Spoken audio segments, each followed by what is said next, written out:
Assalamualaikum, selamat petang semua, apa khabar? Hari ni kita dapat tengok pokok kuih ni. Pokok kuih ni kahwin. Ni rupa dia.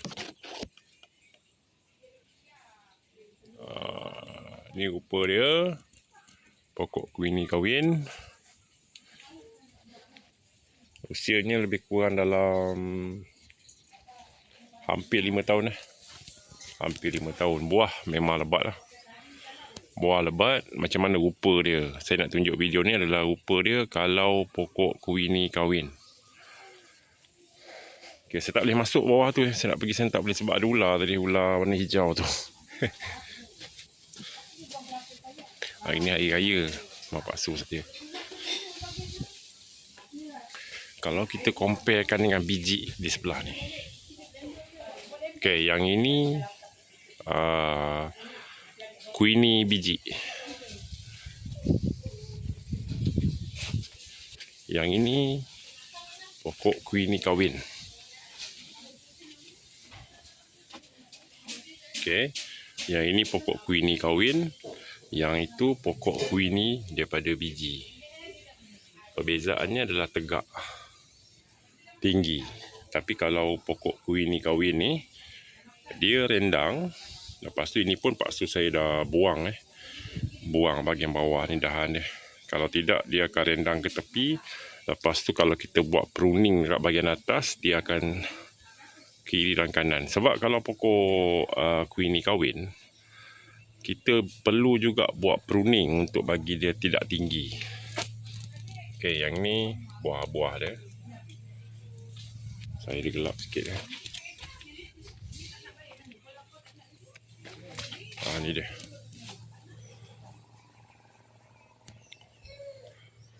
Pokok kuih ni dia punya buah memang di hujung lah. Di hujung-hujung dahan. Dahan macam ni. Hujung-hujung ranting ni dia akan keluar untuk buah. Pokok kuih ni dia tak ni lah. Dia tak sorok buah.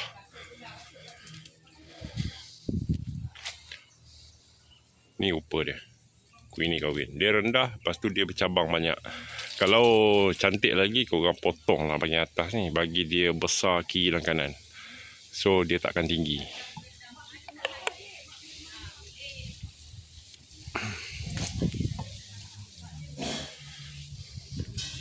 Yang ini pula adalah kuih ni biji. Tengok perbezaan dia. Tinggi dia melangit tak? Dia naik 2 batang, walaupun paksu saya ada buat biarkan cabang naik, tetapi dia tetap tinggi. Dia naik ke atas. Dia seolah-olah dia menegak. Yang ini biji. Tapi biji pun boleh kalau rajin. Korang masa dia naik macam ni pun korang potong. Dia boleh juga delay untuk tinggi. Tapi dia tetap tegak lah. Sebab dia pokok kecil, dia perlukan pertumbuhan daripada tanam biji. Dia macam mana pun dia akan batang tengah ni akan tinggi lagi. Lebih kurang dalam 10 kaki. Lepas tu dia akan naik bercabang macam ni lah. Dia akan kekal. Tapi selagi dia tak tinggi, dia tetap. Tengok buah sama. Kahwin dengan ni, buah sama. Cuma kahwin ni pokok tua. Jadi dia lebat lebih lagi lah. Dia lebih lebat lagi lah sebab dia pokok memang asalnya pokok tua kan. Cuma dibuat cantuman di atas batang pokok penanti dia pelam telur. Pelam telur ni akar dia memang cantik lah. Tahan lah, merebak ke bawah. Berbanding tanam biji ni kita direct, pokok kecil, pokok muda, dia memerlukan pertumbuhan yang tinggi. Ini belum lagi dia akan tinggi lagi. Walaupun kedua-dua pokok ni adalah sama, tapi kahwin yang ini pokoknya rendah dan pokok tanam biji pokoknya tinggi, dan apabila dia berbuah dia tak selebat pokok kahwin sebab pokok ni masih muda. Pokok dia masih muda dan dia perlukan tinggi lagi lah, ketinggian lebih lagi.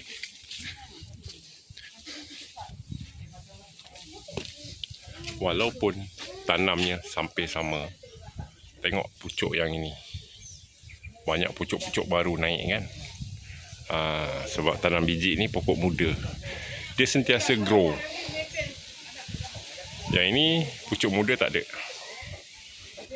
Pertumbuhannya lambat. Nampak perbezaan dia. Alright, itu je perbezaan antara pokok kuini kahwin dan juga pokok kuini tanam biji. Di mana tinggi lah. Tinggi dan dia masih membesar. Kalau yang ini, kalau kita melakukan pruning sedikit, insyaAllah dia takkan tinggi. Kita main dahan yang kiri dan kanan sahaja. So yang akan datang dia takkan tinggi lah. Kita kena pruning yang tengah.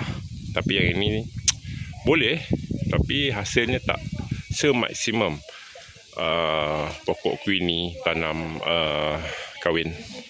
Alright, itu je. Korang tengok dekat bawah ada pokok yang saya letakkan. Korang boleh beli daripada Shopee. Assalamualaikum. Selamat petang semua. Bye-bye.